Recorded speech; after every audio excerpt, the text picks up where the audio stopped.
600mm의 폭우를 동반한 태풍 타파가 한반도를 향해 북상하고 있습니다. 내일 오후 제주 동쪽 해상을 지나 밤에 부산을 스치듯 통과하며 최대 고비를 맞을 것으로 보입니다. 경기도 파주 양돈 농장의 아프리카 돼지열병 의심 신고 2건은 모두 음성으로 확인됐습니다. 태풍으로 차단 방역이 취약해질 수 있어서 방역 당국에 비상이 걸렸습니다. 연세대 류석준 교수가 강의 시간에 위안부 피해자들을 매춘 여성으로 지칭해 논란이 일고 있습니다. 정치권을 비롯한 각계에서 비판이 쏟아졌고 연세대 측도 사안을 엄중하게 받아들이고 있다고 밝혔습니다. 북미 협상을 앞두고 문 대통령이 다음 주 유엔 총회 연설에서 북한의 안전보장에 대한 새로운 제안을 할 것으로 보입니다. 트럼프 미 대통령은 연일 김정은 위원장을 추켜 세우며 유화적인 메시지를 보내고 있습니다.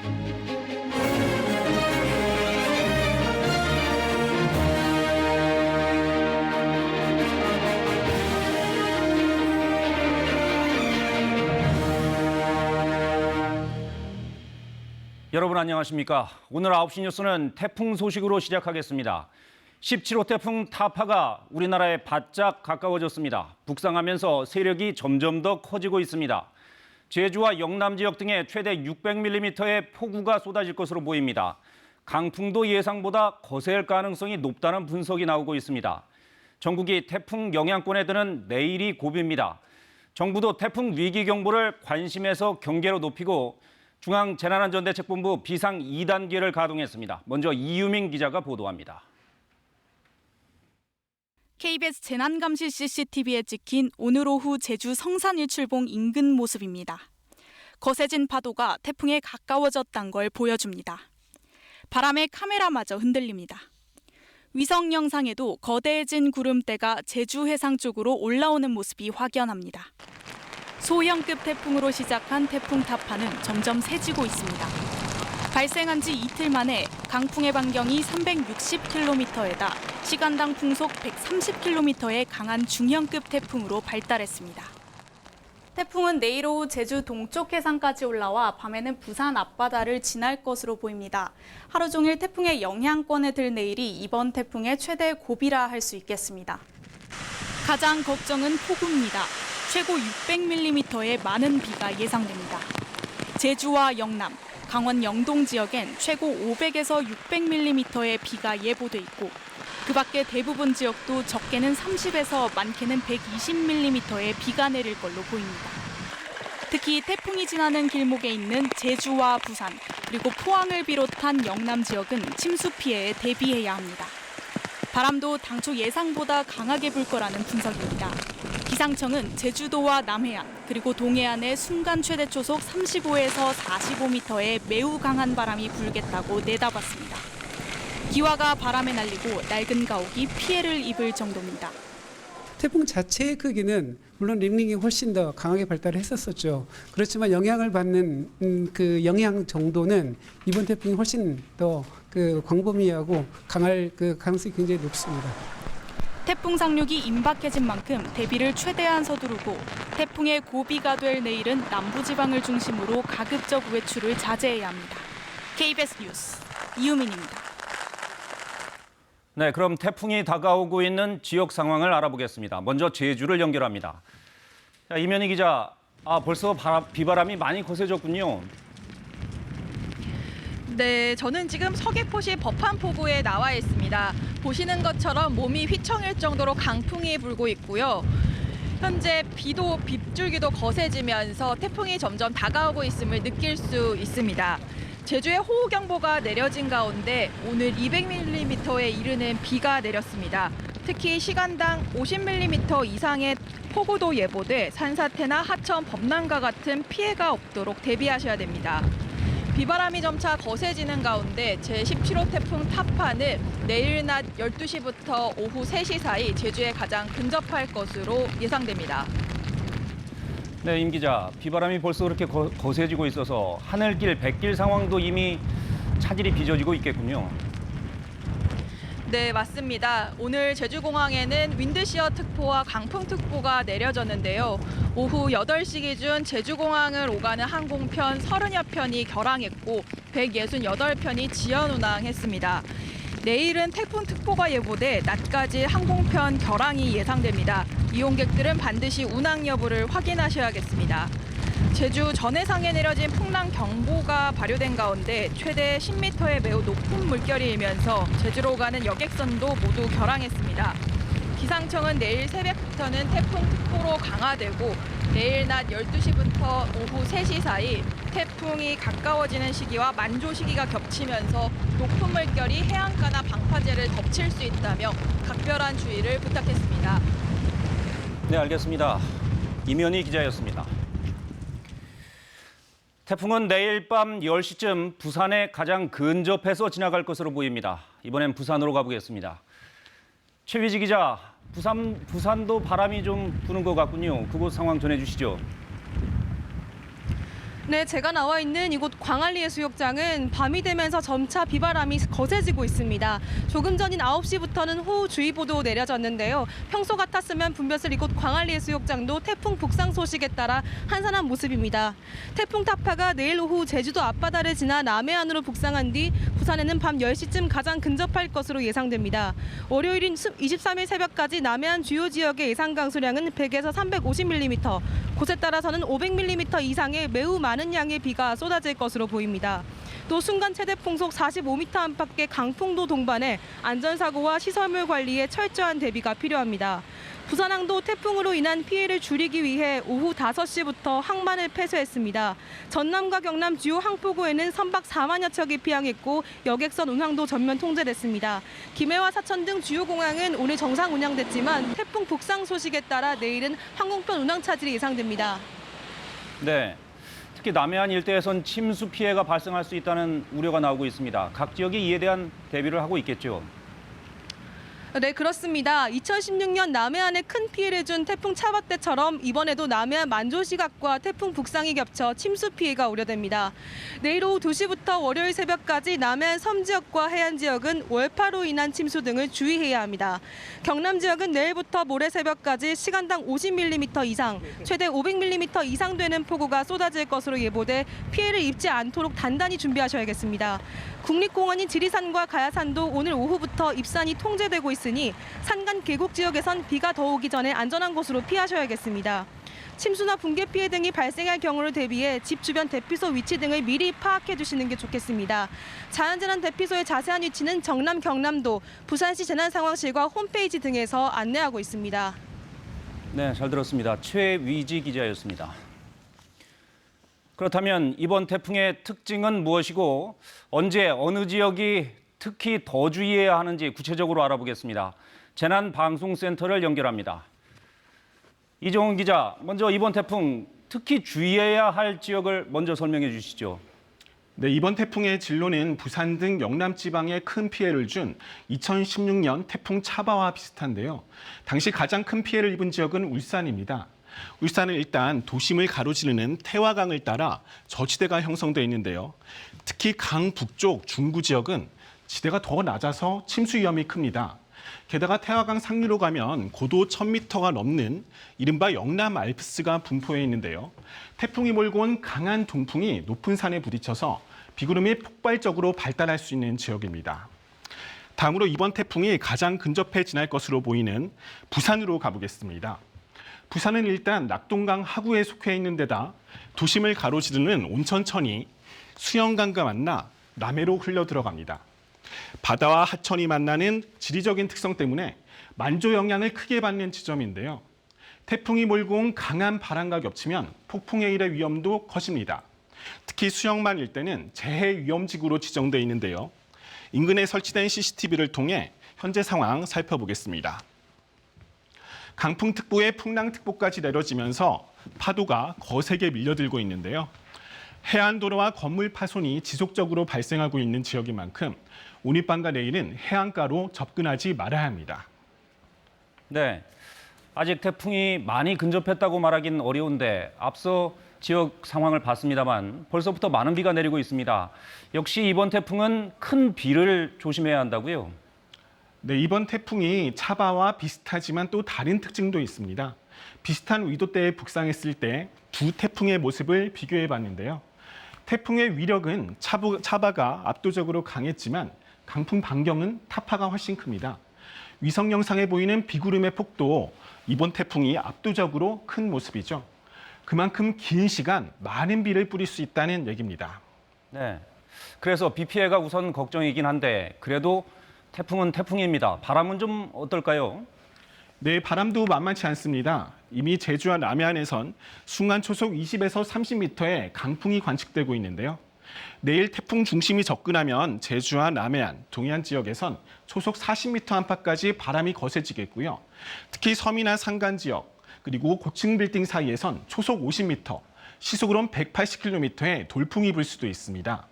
이 정도면 나무가 뿌리째 뽑히고 약한 건물이 부서질 수 있는 수준입니다. 이렇듯 이번 태풍은 거센 비바람을 몰고 올 전망인데요. 지난 태풍 닝닝 때 강풍 속에 지붕을 점검하던 어르신이 바람에 휩쓸려 숨지기도 했었죠.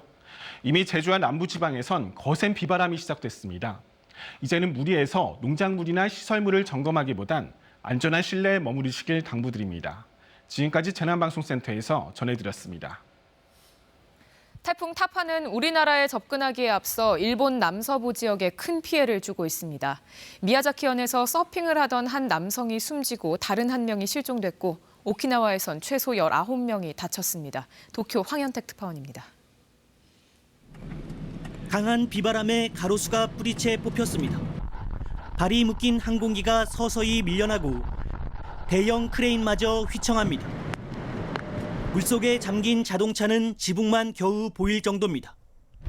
피해는 일본 남단 오키나와에 집중됐습니다. 부상자는 최소 19명으로 집계됐고 많게는 2만 8천여 가구의 전기 공급이 끊기기도 했습니다. 미야자키현에선 서핑을 하던 60대 남성이 4m 높이 파도에 휩쓸렸다 숨진 채 발견됐고 다른 한 명은 행방불명됐습니다. 태풍은 일본 서부 해안을 따라 북상하며 천둥과 번개를 동반한 많은 비를 뿌릴 것으로 예보됐습니다. 대마도에선 전체 주민 3만여 명에게 피난 준비 경보도 발령됐습니다. 배가 나가지도 들어오지도 못하게 된 어민들은 한숨부터 내쉽니다. 横の船にぶつからんとか、自分の船も当然ロープが切れて流されんようにするっていうか。 태풍이 세력을 키워가면서 수도권을 비롯한 일본 동부 지역도 다시 비상입니다.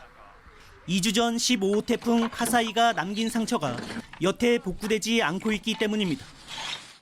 困りますね。また押し入れがめちゃめちゃになるんじゃないかと。 일본 정부는 다음 주 월요일까지 동해 연안을 비롯한 광범위한 지역에서 피해가 예상된다며 각별한 주의를 당부했습니다. 도쿄에서 KBS 뉴스 황현택입니다. 태풍이 오면 해안가에서는 파도가 방파제를 넘는 월파 피해가 큰데요.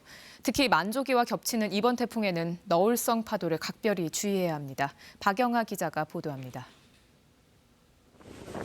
성난 파도가 4m 높이의 방파제를 집어삼킵니다. 해안 도로는 방파제를 넘어온 바닷물로 가득 찼습니다. 2016년 한반도 남부를 강타한 태풍 차바 당시 부산 해운대의 모습입니다. 태풍이 발생하면 해안가는 파도가 방파제를 넘는 월파로 인한 피해가 빈번하게 발생합니다. 파도의 위력을 직접 실험을 통해 알아봤습니다. 150분의 1 크기로 축소한 마을로 3m 높이의 파도가 들이닥칩니다. 만조로 이미 바닷물의 높이는 최고조에 달한 상태. 그래도 아직은 방파제가 파도를 어느 정도 막아냅니다. 하지만 9m 높이의 파도 앞에서는 그야말로 속수무책입니다. 방파제를 훌쩍 뛰어넘은 파도로 마을이 물바다가 됐습니다. 특히 태풍 전후로 들이닥치는 너울성 파도에는 각별한 주의가 필요합니다. 너울성 파도는 외해에서 발생한 긴 주기를 갖는 파도입니다. 이런 파도는 해안가에서 집초적으로 파도가 오는지 오지 않는지를 판별하기가 무척 어렵습니다. 너울성 파도는 특성상 태풍이 도달하기 전이나 태풍의 영향권을 벗어난 후라고 해도 긴장을 늦춰서는 안 됩니다. 전문가들은 이 시기 방파제나 해수욕장 같은 해안가 주변은 출입을 피해야 한다고 강조합니다. KBS 뉴스 박영하입니다. 이번 태풍이 몰고 올 비구름은 곳곳에 수백 밀리미터의 폭우를 쏟아부을 것으로 보입니다. 집이나 지하시설에 물이 들어차기 시작하면 당황하기 쉬운데요. 침수 시 행동 요령을 이승철 기자가 알려드립니다. 국립재난안전연구원의 침수 상황 실험. 밖에 물이 어느 정도 차오르자 문을 열려고 해도 만만치 않습니다. 여성 같은 경우에는 50cm 정도에서는 불가능, 네. 40cm에서도 불가능. 문을 열어도 밀려드는 물살이 몸을 강타합니다.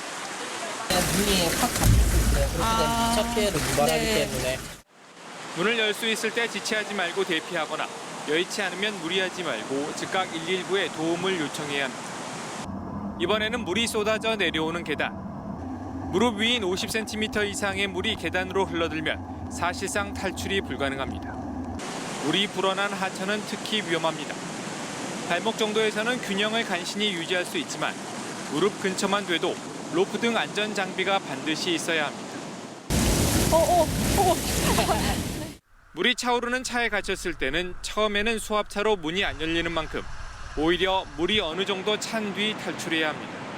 엔진과 전기장치의 고장으로 유리창이 열리지 않을 수 있습니다. 외수위와 내수위 차가 줄어들 때까지를 침착하게 기다렸다가 문을 열고 물이 차오르는 지하 주차장이나 하천변 주차장에 차를 빼러 가는 것은 극히 위험합니다. 감전 사고를 피하기 위해 물에 잠긴 도로나 가로등 근처는 가까이 가지 않는 게 좋습니다. 산사태 위험 지역의 주민은 미리 대피 장소를 확인하고 만일에 대비해 이웃과 연락망을 갖춰야 합니다. KBS 뉴스 이승철입니다.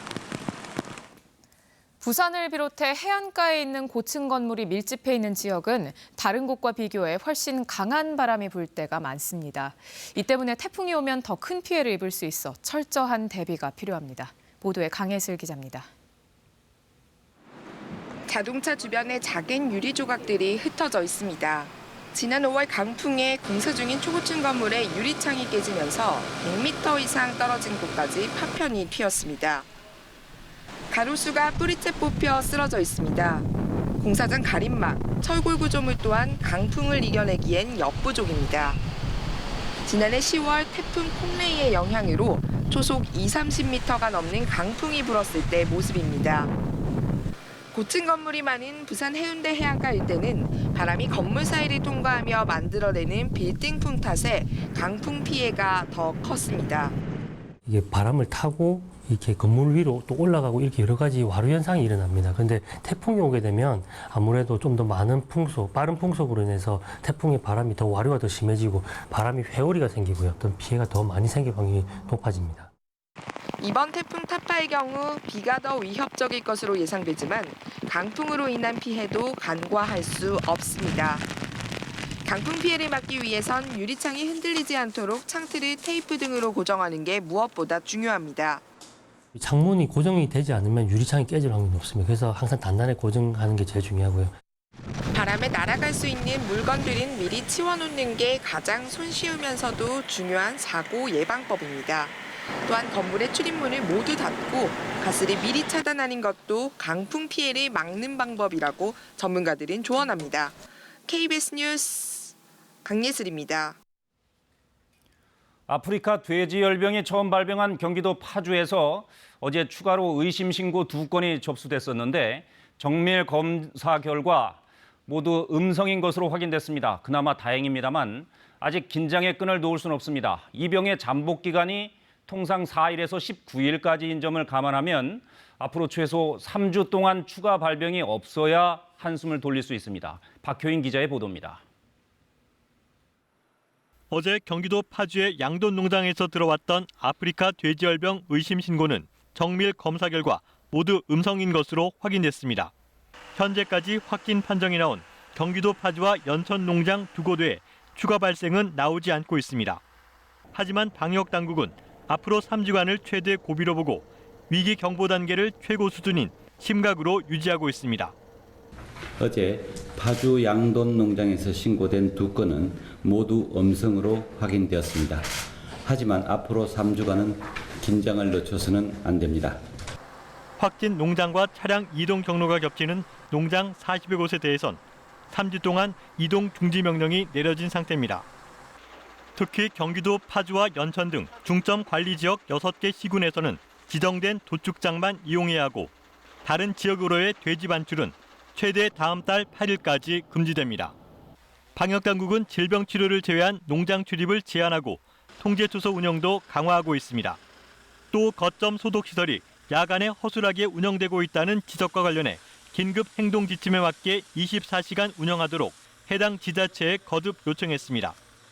현재 방역 당국은 바이러스 발생 원인을 찾기 위해 확진 판정이 나온 농장과 관련된 540여 개 농장을 대상으로 역학조사를 진행하고 있습니다. KBS 뉴스 박효윤입니다. 이렇게 아프리카 돼지열병 확산을 막는 데 안간힘을 쓰고 있는 상황인데 태풍 북상 소식은 악재가 아닐 수 없습니다. 소독과 방역이 어려울 뿐 아니라 강한 비바람의 영향으로 바이러스가 더 퍼지지 않을까 걱정입니다. 방역 당국도 초비상 상태입니다. 이어서 변진석 기자입니다. 아프리카 돼지열병으로 출입이 엄격히 통제된 양돈 농장입니다. 방역으로 가뜩이나 예민해진 가운데 태풍 타파의 북상 소식에 더욱 바빠졌습니다. 농장 주인은 강한 비바람에 대비해 울타리가 안전한지 점검하고 미리 확보해 놓은 생석회가 젖지 않도록 서둘러 비닐로 덮습니다. 생석회는 물과 반응하지 않도록 비가 덜치지 않는 안전한 곳으로 이동을 하든가 비닐이라든가 방수포를 가지고 덮어주는 그런 작업을 하고 있습니다. 방역당국도 이미 초비상 상황입니다. 김현수 농림축산식품부 장관은 방역 상황 점검회의에서 축사 지붕과 농장 울타리, 매물지 등 취약한 방역 요인 관리에 힘써줄 것을 당부했습니다. 또 태풍이 지난 뒤에는 인력과 장비를 동원해 농가 입구에 생석회를 충분히 뿌리고 농장 주변까지 소독하라고 지시했습니다. 하지만 태풍 타파의 영향으로 이미 뿌려놓은 소독제와 생석회가 유실되거나 축사 지붕과 울타리 등 시설이 파손될 경우 바이러스 감염에 노출될 수 있습니다. 특히 양돈 농장과 매몰지에서 흘러나온 빗물이 인근 토양이나 하천을 오염시킬 우려도 있습니다. 비가 오거나 했을 때는 흙이나 질퍽거리는 게 많이 묻어 있습니다. 그러면 굉장히 위험하기 때문에 태풍 타파가 우리나라를 벗어날 때까지 방역당국은 물론 지자체와 양돈 농장에 각별한 주의가 필요합니다. KBS 뉴스 변진석입니다. 연세대에서 한 교수가 강의 시간에 위안부는 일종의 매춘부라고 말해서 논란이 일고 있습니다. 류석춘 교수입니다. 강의 내용에 여학생이 반박을 하자 궁금하면 매춘을 해보겠느냐 이런 막말까지 했다고 합니다. 최유경 기자가 취재했습니다. 지난 19일 연세대학교에서 열린 발전사회학 수업. 류석춘 교수는 강의 내내 이영훈 전 서울대 교수의 반일 종족주의에 대해 설명했습니다.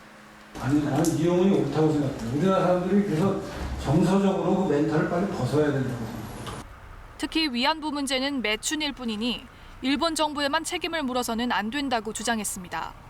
직접적인 가해자가 일본이 아니니까 매춘의 일종이니까. 그럼 조선 시대에도 매춘이 있어야 되고 조선 정부가 책임져야 될 거야. 그 얘기는 왜 하나? 한 여학생이 위안부 할머니들은 일본에 강제로 끌려간 것이라고 반박하자 믿기 힘든 발언까지 쏟아냈습니다. 궁금하면 한번 해볼래? 지금도 그래, 지금도. 너 와서 여기 배너 좋은 스님들이 정당히 술 먹고 간다니까 술이나 따르고 안주나 집어주고 하면 된다. 이렇게 시작해요. 학생들은 큰 충격을 받았다고 말합니다. 놀랐고, 소름 끼치고 화도 나고 그랬어요. 친구들끼리 진짜 어떻게 교수가 강남에서 이런 말 할 수 있냐. 말도 안 된다. 윤미향 정의기억연대 대표 역시 자신의 페이스북을 통해 류 교수가 완전한 허위 사실을 유포하고 있다며 배상을 받아야겠다고 밝혔습니다. 하지만 류 교수는 해당 발언과 관련해 구체적인 답변을 거부했습니다. 연세대학교 측은 이번 일을 엄중하게 받아들이고 있다며 필요하다면 절차에 따라 처리 방안을 마련하겠다고 밝혔습니다. KBS 뉴스 최혜경입니다. 정치권은 일제히 논평을 내고 류 교수의 발언을 비판했습니다. 더불어민주당은 일본 구구 집단에서조차 찾아볼 수 없는 망언이라며 석고 대죄해야 한다고 주장했습니다. 자유한국당은 매우 부적절하고 지탄받아 마땅하다며 깊은 유감을 표한다고 밝혔고 바른미래당도 인간에 대한 최소한의 예의를 찾아볼 수 없었다면서 비판했습니다. 정의당은 일본 구구 인사도 한꺼번에 하기 힘든 망언 종합 세트라고 비판했고 민주평화당도 매국적 발언이라고 논평했습니다. 조국 법무부 장관의 배우자 정경심 교수가 문제 펀드 운영사 코링크 PE 경영에 참여한 것으로 보이는 정황이 확인됐습니다. 조 장관의 오촌 조카가 정 교수에게 일가의 투자금과는 무관한 코링크의 2차 전지 공장에 함께 가보자고 제안했다는 겁니다. 최소 단순 투자자는 아니라는 정황이라는 게 검찰의 판단입니다. 최은진 기자의 단독 보도입니다. 2017년 11월 코링크피는 영어 교육 업체를 인수해 2차 전지 업종을 추가한 뒤 WFM으로 이름을 바꿉니다. 그 직후인 2018년 1월 조국 장관의 오촌 조카이자 코링크피의 실제 운영자 조모 씨는 정경심 교수에게 WFM이 짓고 있는 군산 2차 전지 공장 건설 현장을 함께 가서 둘러보자고 제안했습니다. 정 교수는 거기까지 가기는 힘들다며 실제 건설 현장은 가지 않은 것으로 알려졌습니다. 검찰은 조 씨와 정 교수의 자산 관리인 김모 씨에게서 이 같은 진술을 확보했습니다. 조 장관 일가에 돈이 투자된 곳은 코링크피가 운용하는 블루코어 펀드. 하지만 WFM은 코링크의 다른 펀드인 배터리 펀드입니다. 정 교수가 자신의 돈이 투자되지 않은 펀드의 투자처 사업 진행 과정까지 듣고 있었다는 겁니다. 이런 정황에 비춰 검찰은 정 교수가 최소 단순 투자자는 아니라고 판단하고 있습니다. 검찰은 이와 함께 정 교수가 2017년 펀드에 돈을 넣을 때부터 투자금이 2차 전지 사업으로 흘러간다는 것을 알고 있었다는 정황도 확보했습니다. 검찰은 또 조 씨가 회사 돈 상당 금액을 현금으로 바꾼 사실도 확인했습니다. 조 씨가 코링크피의 명목상 대표 이모 씨에게 돈의 종류까지 정해주며 회사 돈 일부를 현금으로 뽑아오라고 했다는 겁니다. 검찰은 이 돈이 정경심 교수 측에 건네진 10억여 원과는 다른 돈으로 보고 있습니다. 검찰은 조 씨가 왜 현금이 필요했는지 그리고 인출된 현금이 어디로 흘러갔는지 조사하고 있습니다. 한편 조 장관 자녀의 서울대 인권법센터 인턴 증명서 허위 발급 의혹과 관련해 한인섭 형사정책연구원장이 어제 검찰에 소환돼 조사를 받았습니다. KBS 뉴스 최은진입니다. 북미 실무 협상을 앞두고 트럼프 대통령이 북한에 연일 유화적인 신호를 보내고 있습니다. 김정은 위원장과 관계를 구축한 게 재임 기간 미국에 일어난 가장 좋은 일이다 이렇게 말했습니다. 북미 협상 전망에 대해선 신중한 입장을 보였지만 북핵 문제를 자신의 치적으로 삼겠다는 의지가 뚜렷해 보입니다. 워싱턴에서 서지영 특파원이 보도합니다. 트럼프 대통령이 자신의 외교 치적으로 북미 관계를 꼽으며 유화적 태도를 이어갔습니다. 북한이 비핵화 새로운 방법론을 제시했던 트럼프 대통령의 발언에 환영 입장을 밝힌 뒤 나온 화답입니다. I think the best thing that's happened to this country is the fact that, at least for 3 years, the fact that I have a very good relationship with Kim Jong-un. 지난 50년 동안 미국은 북한에 이용만 당했다며 북미 관계 구축을 내세워 차별화를 시도했습니다. 북한의 단거리 미사일 발사는 모든 나라들도 하는 것이라며 의미를 축소했습니다. 다만 비핵화 협상 전망에는 해결될 수도 안 될 수도 있다며 유보적인 태도를 보였습니다. 북미 실무 협상을 앞두고 방미 중인 이도훈 외교부 한반도 평화교섭본부장은 백악관 국무부 관계자들과 두루 만나 한미 간 의견 조율에 집중했습니다. 북쪽에서 계속해서 신호가 오고 있습니다. 그에 관련해서 또 우리가 어떻게 같이 일을 할 수 있을 건지에 대해서 이야기를 깊이 나누었습니다. 이 본부장은 비핵화의 정의와 범위 그리고 북한이 요구하는 체제 보장과 제재 완화의 수준이 어디까지인지는 일단 양측이 만나서 접점을 찾아야 한다고 말했습니다. 이런 가운데 오는 24일 트럼프 대통령이 세 번째 유엔 총회 기조연설에 나섭니다. 한미 정상회담 다음 날인 만큼 비핵화 새 방법론에 대한 언급이 나올지 관심이 모이고 있습니다. 워싱턴에서 KBS 뉴스 서지영입니다. 이런 가운데 문 대통령은 한미 정상회담과 유엔 총회 참석을 위해 내일 출국합니다. 문 대통령은 이번 유엔 총회 연설에서 북한 안전보장 문제에 대한 새로운 제안을 밝힐 것으로 KBS 취재 결과 확인됐습니다. 연설 전에 열리는 한미 정상회담에서도 이 문제가 중점적으로 논의될 것으로 보입니다. 김지선 기자의 보도입니다. 북미 실무 협상을 앞두고 열리는 한미 정상회담. 핵심 의제는 북미 간 비핵화 접점 찾기입니다. 앞서 북한은 북미 실무 협상 의제로 체제 안전 보장과 제재 완화를 제시했습니다. 문 대통령은 트럼프 대통령과 만나 이 문제에 대한 유연한 입장을 이끌어내는 데 주력할 것으로 보입니다. 할 수 있는 모든 것을 다해 한반도 평화 정착과 평화 경제로 공동 번영의 미래를 당당하게 열어갈 것입니다. 특히 한미 정상회담 뒤 열리는 유엔 총회 연설에서 문 대통령은 북한 체제 안전 보장과 관련해 새로운 제안을 밝힐 것으로 확인됐습니다. 정부 관계자는 이번 연설의 핵심은 북한 체제 안전 보장 문제라면서 문 대통령이 구체적인 제안을 밝힐 것이라고 전했습니다. 북한이 가장 우려하는 문제에 대해 트럼프 대통령과 논의하고 유엔 총회 연설에선 우리 정부가 할 수 있는 방안을 공개하겠다는 구상으로 보입니다. 불가침 조항이 담긴 남북 기본협정을 제안하시고 또 이 부분이 우리 국회가 동의해 준다면 북한에 대한 체제 안전 보장이 될 수 있다고 생각합니다. 트럼프 대통령이 리비아식 비핵화 모델을 비판하고 새로운 방법을 언급하며 유연한 접근을 시사한 상황. 북미 실무 협상이 임박한 가운데 문 대통령의 새로운 제안이 3차 북미 정상회담 개최에 어떤 영향을 줄지 주목됩니다. KBS 뉴스 김지선입니다. 화성 연쇄살인 사건의 유력 용의자 이모 씨는 공소시효가 지나 거부할 수도 있었던 경찰 조사에 지금까지 3차례 모두 응했습니다. 경찰은 혐의를 부인하면서도 조사에는 응하고 있는 이 씨의 심리 등을 파악하는 데 주력하고 있습니다. 오현태 기자가 보도합니다. 화성 연쇄살인 사건 용의자 이모 씨를 지금까지 3차례 조사한 경찰은 오늘은 주말이라 조사를 중단했습니다. 대신 지난 3차례 조사에서 이 씨가 한 말과 행동을 집중 분석하고 있는 것으로 알려졌습니다.